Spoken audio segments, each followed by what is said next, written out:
The information I'm going to give you is sad, it's tragic, it's heartbreaking, and totally was unnecessary.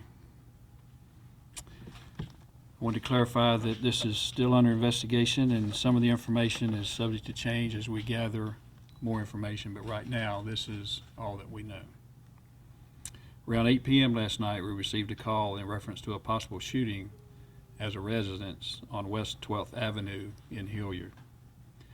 Deputies responded to the residence and attempted to make contact with anyone inside, but got no response. They tried to look through open windows to see if there were any signs of people inside. As they checked the front door, they found it to be unlocked, so they opened the door and announced who they were and called out for anyone, but got no response. As the door was open, they observed a female on the floor between the living room and dining room, lying in blood. They then entered the room to conduct a protective sweep prior to attempting to render aid, and then observed a male subject lying on the floor in the living room in a puddle of blood with a black assault-style rifle beside him. As they continued their protective sweep of the residence, they found a female in the hallway bathroom with blood and brain splatter all over the wall and the floor. They found another female lying in a pool of blood on the floor in a bedroom across the hall from the bathroom. After assuring no one else was inside the residence, they assessed the females, who were obviously deceased. As they checked the male, they found a slight pulse. Nassau County Fire Rescue responded, and the individual was airlifted to F Health downtown in Jacksonville. It appears the shooter first shot the female in the dining room area, then shot the female in the bathroom, and then shot the female in the bedroom. He eventually returned to the living room where he shot himself in the head. A neighbor across the street reported that a 5-year-old female who was inside the residence at the time of the shooting came to their house banging on the door and stated the suspect had killed others inside the home. They then called 911. The child said she was in the back of the house, heard a gunshot. She came down the hallway, seen a female on the floor in the living room, dining room area. Another female grabbed her, put her in the bathroom. When that individual was shot, she got blood splatter on her.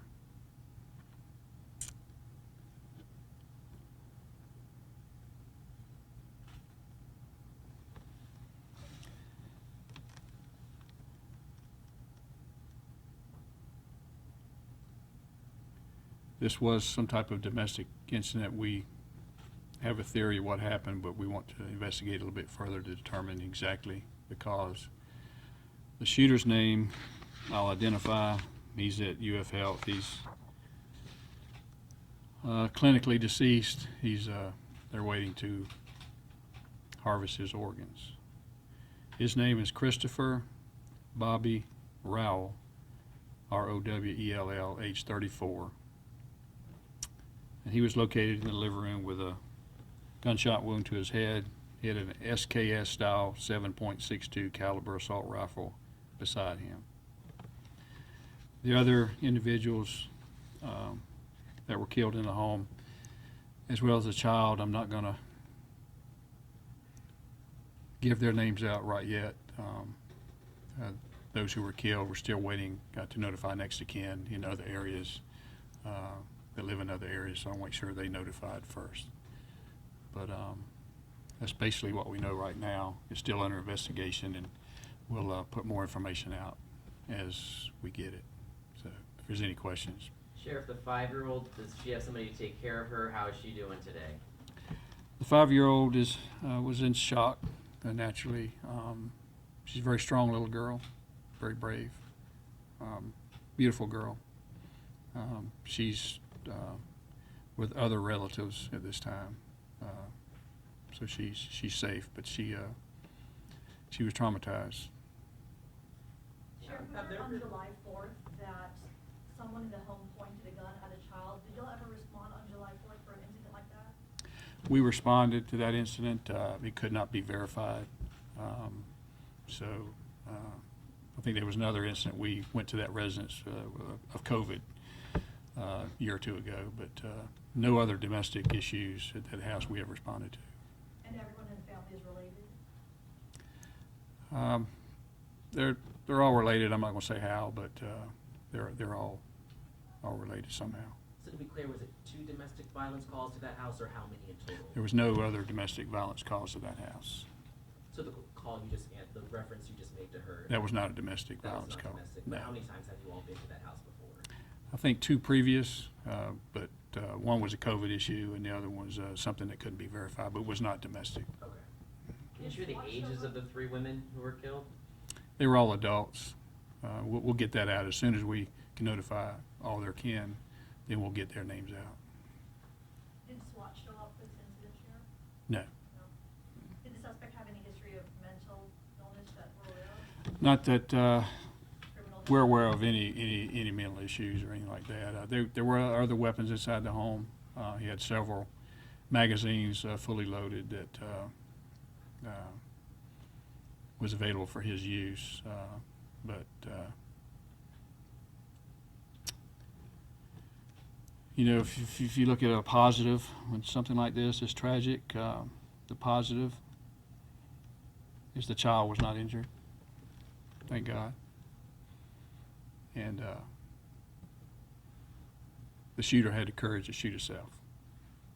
If you don't mind, Sheriff, can you walk us through again how the child was able to get out? Did you say a woman in the bathroom pushed the child out of the way? She came down. She heard a shot. She came down the hallway and seen female on the floor. Another female grabbed her, took her into the bathroom, and that female was shot. And then another female across the hallway in the bedroom was shot. And the child was able to just, The child was able to. There's some other things I'm not going to put out right now. We will later. But she got out, ran across the street to a neighbor's house, banged on the door, and told them what had happened. And they called 911. Was there like a window in the bathroom or some room that she was able to escape out of? No, she went out the front door. Front door. Yeah. And did all the people who were shot at that home, did they live there or were they visiting? Mixture of both. Mixture of both. Yeah. We'll put all that out later. Once we notify, then we'll have all that stuff. One more. Little girl, daughter of the man? I'm not going to say right now. I'm trying to protect her as much as possible. She's certainly been through a traumatic experience that you want no child to go through. We just pray for her. She's going to need a lot of love, a lot of support, and a lot of help within the next few years. So I would just ask, just pray for her. So, okay, thank you all. Thank you, Sheriff.